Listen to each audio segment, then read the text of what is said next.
جزاک اللہ۔ جب ہمارے دل صاف ہوں گے بغض سے، حسد سے، کینے سے، نفرتوں سے، تو اس دل میں جمال یار نظر آئے گا۔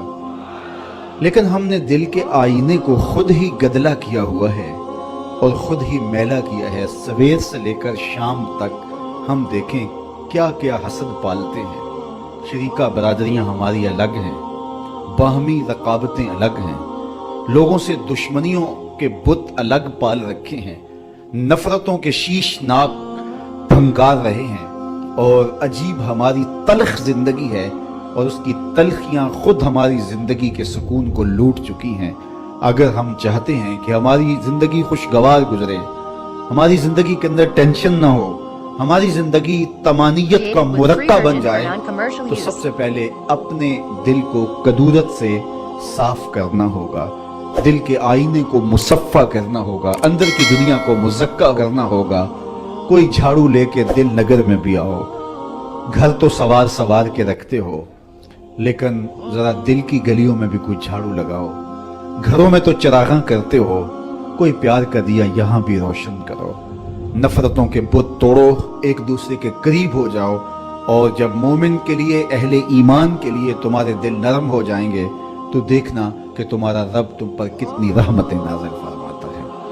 تو سب سے بڑی چیز یہ ہے کہ ہم اپنے قلوب کی صفائی کا، اس کی تطہیر کا، اس کی پاکیزگی کا سامان کریں، کیونکہ بنیاد یہی ہے۔ دل اگر صاف ہے تو پورا بدن ٹھیک ہو جاتا ہے، دل اگر خراب ہو جائے تو پورا بدن خراب ہو جاتا ہے۔ میرے اور آپ کے آقا و مولا نے فرمایا الا ان فی الجسد مضغہ، انسان کے جسم میں گوشت کا ایک ٹکڑا ہے، جب یہ صحیح ہو جاتا ہے تو پورا جسم صحیح ہو جاتا ہے، اور جب یہ خراب ہو جاتا ہے تو پورا جسم خراب ہو جاتا ہے۔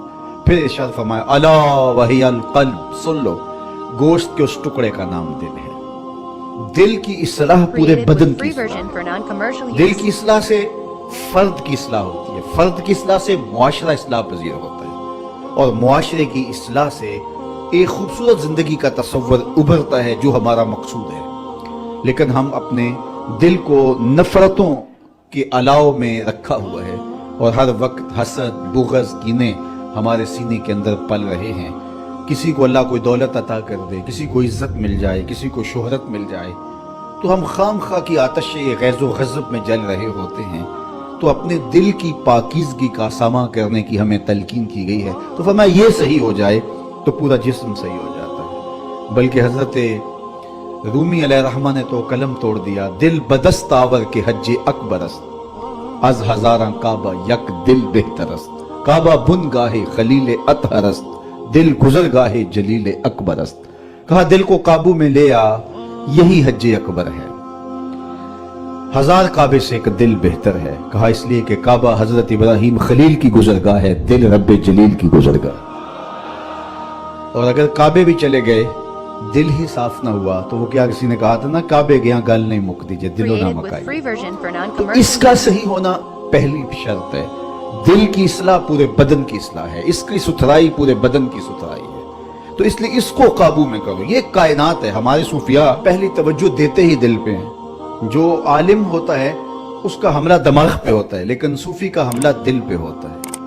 وہ سمجھتا ہے دل ٹھیک ہو گیا تو پورا بدن ٹھیک ہو جائے گا۔ دل کی اصلاح پورے بدن کی اصلاح ہے۔ صوفیاء اس کو کائنات صغیر کہتے ہیں، چھوٹی کائنات۔ پوری کائنات کو اگر اس کا خلاصہ بنائیں تو دل بنتا ہے، دل کو پھیلائیں تو کائنات بنتی ہے۔ وچے بیڑے وچے چھیڑے وچے ونج مہانے ہو، 14 طبق دلے دے اندر تمبو وانگوں تانے ہو۔ تو کامیاب ہوا ہی وہی، حقیقی کامیابی اسے ملی کہ جس نے اپنے دل کو ٹھیک کیا، جس نے اپنے اندر جھاڑو دیا، جس نے اپنے باطن کی صفائی ستھرائی کے سامان کیے، جس نے اندر کے میل اتارے۔ اللہ اکبر! جس نے اپنے اندر کی غلاستیں دور کی۔ اندر جب صاف ہو گیا تو پھر سمجھ لو کہ کائنات سنور گئی۔ جس طرح ہمیں ماحول کو صاف رکھنے کی تلقین کی گئی ہے، اس طرح ہمیں اپنے خیالات کو پاکیزہ رکھنے کی بھی تلقین کی گئی۔ جب خیالات پاکیزہ ہوں گے تو اچھی صحت ہوگی۔ جب خیالات گندے ہوں گے، خیالات غلیظ ہوں گے، خیالات کے اندر شہوات ہوں گی، خیالات کے اندر نفرت ہوگی، بغض ہوگا، حسد ہوگا، کینہ ہوگا، تکبر ہوگا، تعالی ہوگی، سرکشی ہوگی، تمرد ہوگا، ریا ہوگی، تصنع ہوگا، بناوٹ ہوگی، یہ ساری بیماریاں ہیں۔ جو ہم اپنے ساتھ پالے ہوئے ہیں اور ہم سمجھتے ہیں کہ ہم فلاں سے نفرت کرتے ہیں، اس کو کیا فرق پڑتا ہے؟ نفرت تو تم کر رہے ہو، حسد کی جلن تمہیں سہنی پڑے گی، اس کو تو نہیں سہنی پڑے گی۔ بغض رکھتے ہو، کینہ رکھتے ہو، نفرت رکھتے ہو، تو ہم کہتے ہیں ہم فلاں سے رکھتے ہیں، میاں فلاں کو کیا فرق ہے؟ وہ سب کچھ تو تم اپنے اندر رکھے ہو۔ وہ کیمیائی عمل جو ہوتا ہے، جو صحت پہ مضر اثرات پڑتے ہیں، طبیعت میں گھٹن آتی ہے، طبیعت میں غصہ پیدا ہو جاتا ہے اور ہر وقت چڑچڑا مزاج ہو جاتا ہے، ہر وقت ایک بے چینی میں رہتے ہو، تو وہ تم رہتے ہو، وہ تو نہیں رہتا۔ تو اس لیے وہ اپنے آپ کو صاف کریں، اپنے اندر کی آگ بجھائیں، اپنے اندر کو ٹھنڈا رکھیں، اپنے اندر کی ستھرائی کا، پاکیزگی کا، طہارت کا سامان کریں۔ ان چیزوں کا التزام اور ان چیزوں کا اہتمام کرنا یہ ہمارے دین نے ہمیں سکھایا ہے۔ اسی طرح جب کوئی شخص برائی کرتا ہے، کوئی بھی برائی کرے، تو اس کی اثرات اس کے اوپر مرتب ہوتے ہیں۔ تو برائی کے اثرات بد سے اس کے اندر کا نظام بگڑ جاتا ہے، باطن کی طہارت ختم ہو جاتی ہے، اور باطن کی طہارت کو بہت زیادہ اہمیت دی ہے شریعت اسلامیہ نے۔ حسد کے کوڑے، بغض کا کچرا اور نفرت کا جو ہے وہ گند تمہارے اندر اگر جمع ہوتا رہے گا تو پھر اندر سے تعفن اٹھے گا، اور وہ تعفن تمہارے دماغ کو چڑھے گا، اور زندگی کا چین، زندگی کا قرار تمہارا لٹ جائے گا، اور تم سمجھو گے کہ شاید فلاں کی وجہ سے ایسا ہوا، ہم نے خود نفرتیں پالی، خود اپنے اندر گندگی اور غلاظت ڈالی۔ کچھ اعضاء ہمارے ظاہری ہیں، کچھ اعضاء ہمارے باطنی ہیں۔ آنکھیں عضو ظاہری ہیں، کان، زبان، ہونٹ، ٹانگیں، ہاتھ، یہ ظاہری اعضاء ہیں، اور کچھ اعضاء باطنی ہیں۔ دماغ باطنی عضو ہے، دل باطنی عضو ہے۔ تو یہ جو ظاہری عضو ہیں، اس کی کچھ غلاظتیں، گندگیاں ظاہری ہیں، اور ان کی غلاظتیں کچھ باطنی ہیں۔ مثال کے طور پہ ہاتھ کے اوپر میل لگ گیا، ہاتھ کے اوپر کوئی نجاست لگ گئی، تو یہ عضو ظاہری کی ظاہری غلاظت ہے، تو اس کو پانی سے صاف کیا جا سکتا ہے۔ پاؤں کو چلتے چلتے کوئی گندگی غلاظت لگ گئی تو آپ آ کے اس کو جلدی سے دھو لیں گے، یہ عضو ظاہری کی ظاہری غلاظت ہے۔ لیکن ان اعضاء کی ایک باطنی غلاظت بھی ہے۔ مثال کے طور پہ یہ ہاتھ ہے، یہ عضو ظاہری ہے، اس کی ظاہری غلاظت تو یہ تھی کہ اس کے اوپر کوئی گندگی لگ گئی، لیکن باطنی غلاظت یہ تھی کہ اس ہاتھ سے تم نے کسی سے ظلم کیا، تو یہ باطنی غلاظت لگ گئی۔ یہ زبان، اس کی ظاہری غلاظت تو یہ تھی کہ کوئی منہ میں ایسی چیز پڑ گئی جو گندی تھی، تو اس کی ظاہری غلاظت ہے، اس ظاہری عضو کی۔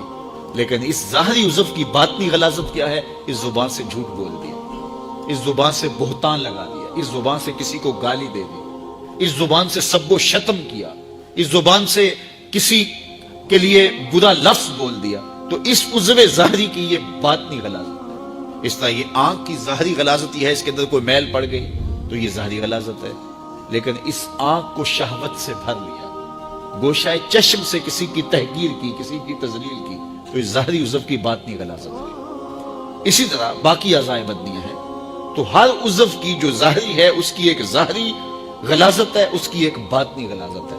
تو ہمیں کہا گیا کہ ہم اپنے اعضاء جو بدن کے ہیں ان کے ظاہر کو بھی صاف رکھیں اور ان کو باطنی غلاظتوں سے بھی پاک رکھیں، ستھرا رکھیں۔ اس طرح ہمارے باطنی اعضاء ہیں۔ مثال کے طور پہ دماغ ہے، دماغ کی بیماری اور دماغ کی غلاظت ہے، اس کو تکبر پیدا ہو جاتا ہے، عجب پیدا ہو جاتا ہے۔ یہ خمار انسان کو کہ میں بڑا ہوں، یہ انسان کو چھوٹا کر دیتا ہے، یہ انسان کی زندگی کا چین چھین لیتا ہے، یہ تقوی کو اجاڑ دیتا ہے، یہ باطن کے پلے چھوڑتا کچھ نہیں کہ میں بڑا ہوں۔